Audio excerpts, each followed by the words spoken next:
species richness. Now this term is really very clear to me, and if I just focus on these two particular ideas, species richness, that means in a given ecosystem, the number of species which are coexisting together. Okay, in a particular, for example, I have taken this particular classroom. Okay, so I'm saying all of us are representing different states and union territories of India. So if I'm talking about this particular classroom, I'll say that we have a state or UT richness in this very classroom, because we have people here coming from Uttar Pradesh, from Mizoram, from Assam, from Jammu and Kashmir, everywhere.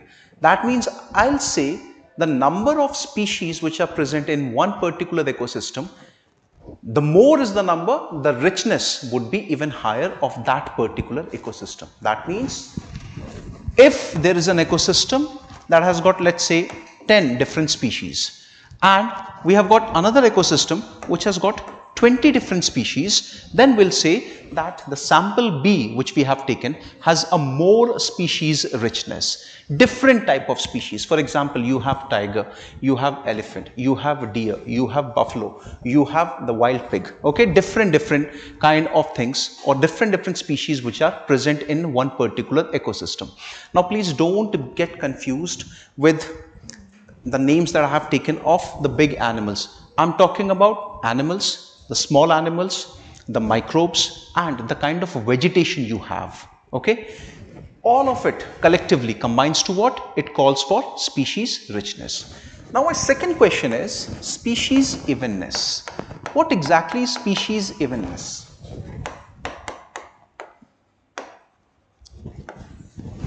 क्या होता है? What exactly is species evenness? Okay, I'll give you an example. Just try to comprehend it. You have sample A and B. Let's say forest A and forest B. Now this forest A has 2 lions, 6 deer, and let's say how many? 7. It could be lion, it could be deer, and let's say some other even smaller species. Okay, even smaller species. Now let's talk about the sample B. You have 1 lion here, you have 5 deer, and you have how many? It's 15. You have here 9 smaller species, even smaller species. Okay, could be anything. Now when we are talking about both of these samples, okay, what are the total number of species that we have here? 3 different kind of species. Okay, so we have 3 species in sample A and we have 3 species in sample B. That means the species richness in both the forests is same. What are the total number of species? What are the total number collectively of all the species which we have? 2, 6, 7. That accounts to 15. 1 plus 5 is 6, 6 plus 9 is 15. That means the numbers that we have in both the forests is again the same. Which one will you call as it's more, the sample has got more species evenness? A or B? B. Why B? You have to give the reason for both. हाँ.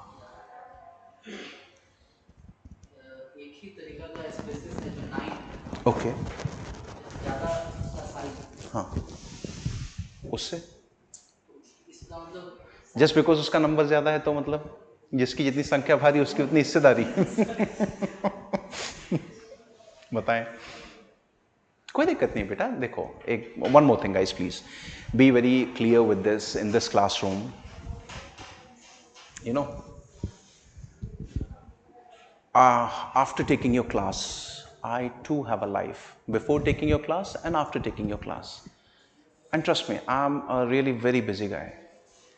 So if you guys think we might give a wrong answer and once the class is over, sir will go, will sit on his couch, will have his drink in his hand and will think about me.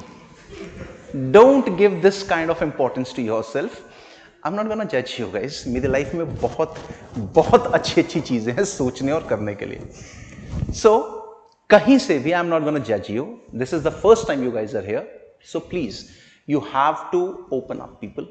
We are here to learn. We are here to understand things. Okay?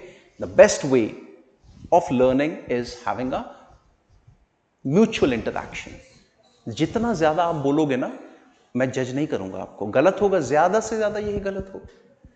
UPSC का paper थोड़ा ना दे रहे हैं कि 2 number काट यहाँ पे इसका. ऐसा थोड़ा ना होगा. So please feel free. बताएं. या who said A?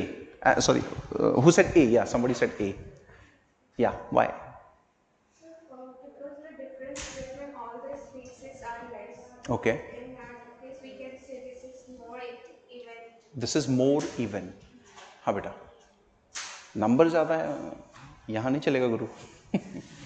Okay. See guys, when we are taking both these examples, I am very clear that sample A, 2 lions, 6 deer, and 7 even smaller species. Okay, but in that particular case you have 1 lion, 5 deer and 9 smaller species. See, it's nature ultimately, and nature is really very unpredictable. One very basic thing that you can learn from this particular example, let's say under some circumstances this particular lion dies. What would be the future of the food chain in that particular case?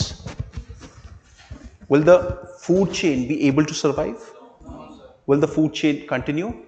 In fact, there would be an imbalance, an ecological imbalance. Why? Because you don't have the top predator in there.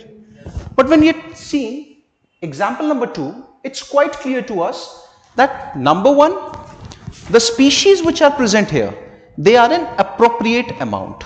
Okay, such as you have 2 lions, you have 6 deers, you have 7 other species. That means the possibility of having an even society or an even ecosystem amongst the species prevails much more in forest A as compared to that of forest B. So that's what you call as species evenness. Are we clear with this much?